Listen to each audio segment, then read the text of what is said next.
Wow!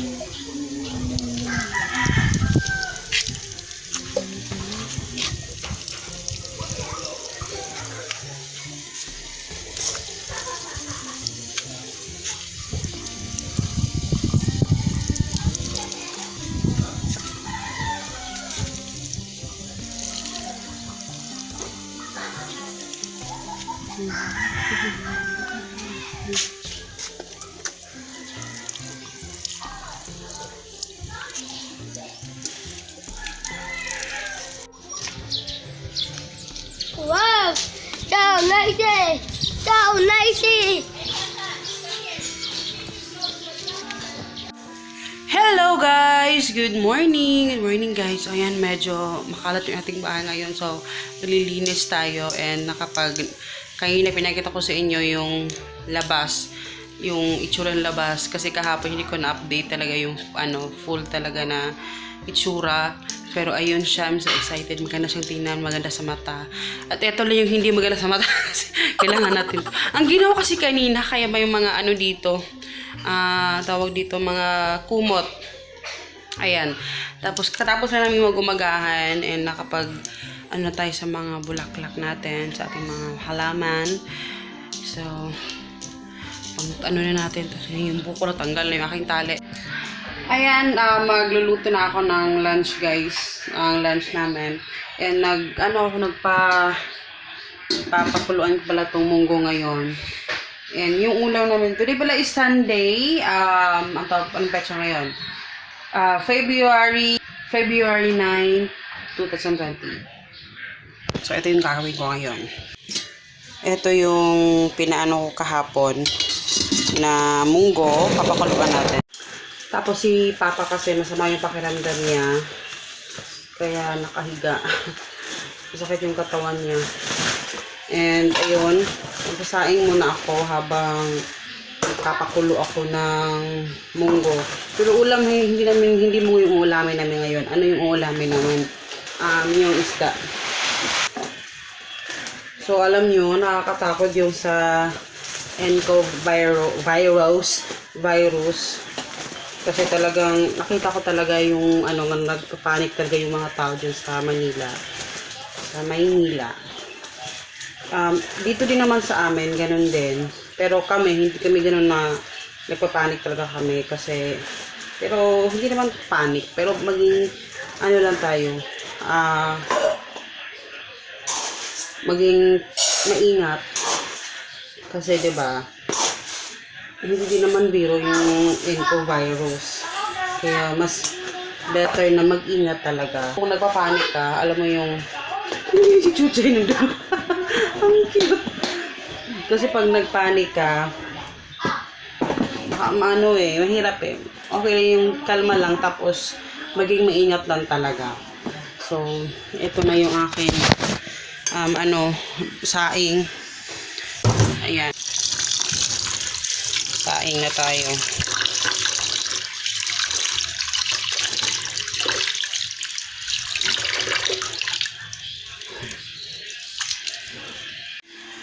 Tapos ito guys, pinagkilisan namin ng bigas. Ito yung namin sa aming mga pananim. Ididilig mamayang hapon. Ayan. Kasi maganda daw tong maganda daw tong idilig sa mga halaman. Itong pinaghugasan ng bigas. Pangalawang pinaghugasan ng bigas. Ayan. So, konti lang naman yung ating didiligan. Kaya, enough na siguro yan. Hello guys! Good afternoon! So, today. Ngayon, kakatapos ko lang maligo. And then, mag-snack muna tayo ng kasi anong oras na pa? Pag alas 4 na. Ayan. So, nagluluto kami ngayon ng, hot cake. Kasi sa amin, iba yung pancake, iba rin yung hot cake. Yung hot cake, ganyan. Yung pancake, yung ginagawa namin lagi. So, hi pa! Ayan, medyo okay na si Paps. And doon tayo sa labas, magkakape. In fairness naman, maganda yung ating labas. And, ayun, wait.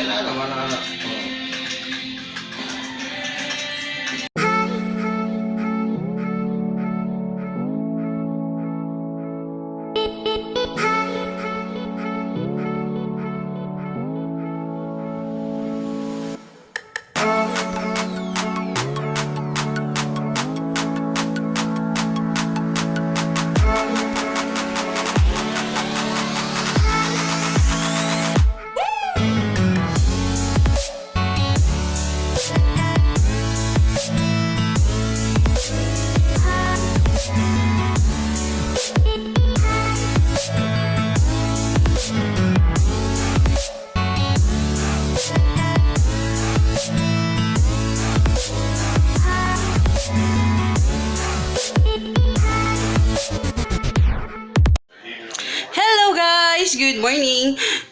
Morning pa ba? Parang morning pa ata. Morning pa ata.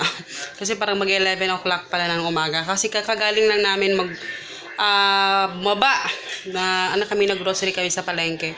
And at the same time, nag-ano na rin kami, nag-restock kasi kulang yung stock namin. So today is actually may ipifilm kasi akong ipifilm ako, hindi ko alam kung mauna yun. Meron akong ipifilm na magluluto ko ngayon. Yun yung aming ulamin for lunch.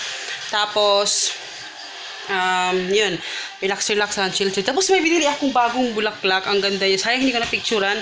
Sana para pinicturean ko. Pero ang ganda ng bulaklak niya. Alam niyo, na-addict na ako sa bulaklak. ngayon na parang andito na si Papa. Parang ano na ako eh. Yung mga dati na gusto ko lang gawin na yung mga hobby na parang na-enjoy ko na siya ngayon. Kasi di ba dati gusto ko magtanim pero wala akong time. Ngayon parang parang binibigyan ko talaga siya ng time kasi alam mo yung parang na lang yung mga hobby ko na na parang na-enjoy ko na siya ngayon. So eto mamaya itatanim ko to, ita-transfer ko to sa pot para at least, pero hindi siya kasi pwede ang arte, hindi siya pwedeng direct sunlight, so kailangan hanapan ko siya ng paraan. Tapos tumubo na pala yung aking mga pechay at saka yung aking munggo. May munggo kong tanim guys, hindi ko alam kung magsusurvive yon, pero tumubo siya in fairness. Ayan, konti lang naman yung pinamili talaga namin kasi yung wala lang. So eto siya. And lang to, isang klase lang siya, no? Parang isang klase lang na bulaklak. Pero iba-iba yung kulay ng bulaklak niya. Ito, ang gustong-gusto kong bumili sa mga ganito na mga bulaklak, diretso mo siya i-transfer sa pot, tapos tutubo na siya. Ayan, ito daw maganda to kasi maroon ang maraming naghahanap nito, tong maroon, kaya kinuha ko na siya diretso kasi nag-iisa na lang siya. Tapos ito, iba-iba yung kulay, ang ganda ng bulaklak niya. Hindi ko alam, na-enjoy. Sabi ni Papa na na ako sa bulaklak, na addict na. Sabi ko, okay nang ma-addict sa bulaklak, wag lang sa drugs. Wow. And eto, mga binili namin to kanina sa palengke. Kita ko sa inyo, ha. Lang to, konti lang to guys. Ang pangit talaga dito ng lighting. Dito na lang. Anong tawag dito? Konti lang to kasi eto lang talaga yung mga walang-wala na talaga. And kailangan namin to. Tapos pala si Pachuchay, meron siya mga nangangati si Pachuchay, hindi ko alam kung bakit. Pero ayan, bili ako ng John Rocks. Tapos ito, bumili ako ng Dr. Wong Sulfur Soap. Kasi may nagsabi sa akin na maganda daw to.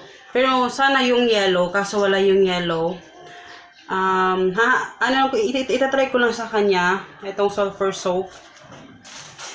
Kasi yung sabon niya na yung Madre de Cacao, yung green, andun pa rin siya, pero pinastop ko muna kasi wala naman na siyang wala na siyang masyadong mga garapata or yung mga kuto, kasi meron akong nilalagay sa kanya na powder para sa kanyang thick at saka souffle niya. So effective yung powder na yun. Ang problema lang ngayon, parang nag-dry yung skin niya. So try ko to.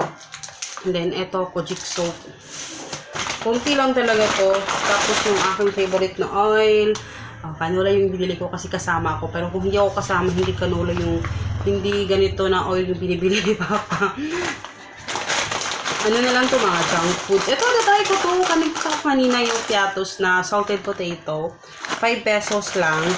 So, bumili kami ng dalawa. Ito try namin ni Papa. Ito kay Hagrid. Ito din, try ko tong mangwan. Ayan. Tapos coffee, ito talaga wala ng coffee kaya bumili kami. Nag-sale siya ngayon, yung Classic Strong, 74 na lang ba to? Tapos flour, kasi yung aming flour, importante to sa amin. Wala na kaming flour. Meron pa, pero konti na lang. Meron akong gagawin. So, bumili kami ng 1 kilo. Ano pa ba to? Ito yung ipifilm ko ngayon. Humba.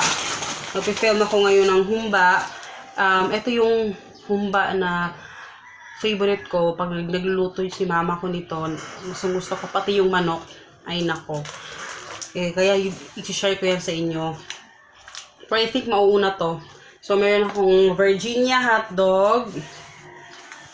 Ba't ilalagay? Tapos, konti lang naman kasi, Sunday kasi ngayon guys. Eto, bumili ako ng ganito. Tapos, ayan. As usual, 5 apple at saka 5 ano din. Ang tawag dito, orange. Pongkan daw yan. Pongkan na pongkan. So, yan lang naman yung binili namin. Tapos, half na dozen na egg kasi may egg pa naman kami dyan. Yun lang. Binilan talaga namin yung walang-wala na talaga. Ayan. Tapos, bread. Yun lang. Yun lang naman yung nabili natin. At ilang araw akong walang upload. May upload ako, pero wala akong upload na vlogs. Meron akong pending ng mga vlogs. So, i-ano ko dito. I-combine ko dito sa video na to. And, sana, also pala sa mga, nung nag-shoutout ako, merong mga nag-comment na hindi sila nasali sa shoutout. Hindi ko alam kung bakit, pero sa pagkakalam ko, nabasa ko lahat yung mga shoutout na nagpapa-shoutout. So, I'm sorry kung hindi kayo nasali. But, next time, I promise ko, talagang gusto ko masali lahat yung mga gusto magpa-shoutout. And, leave comment down below, guys, kung gusto nyo pa rin magpa-shoutout kasi, i-shoutout ko kayo sa mga susunod nating mga videos. Okay? So, ayun. Magluto na ako ng lunch namin kasi ipifilm ko to ngayon. Tapos, ayun. So, I hope you guys enjoy and please don't forget to subscribe and mamaya magtatanim ako pero hindi ko alam kung makaka-vlog ako. Pero let's see and bye!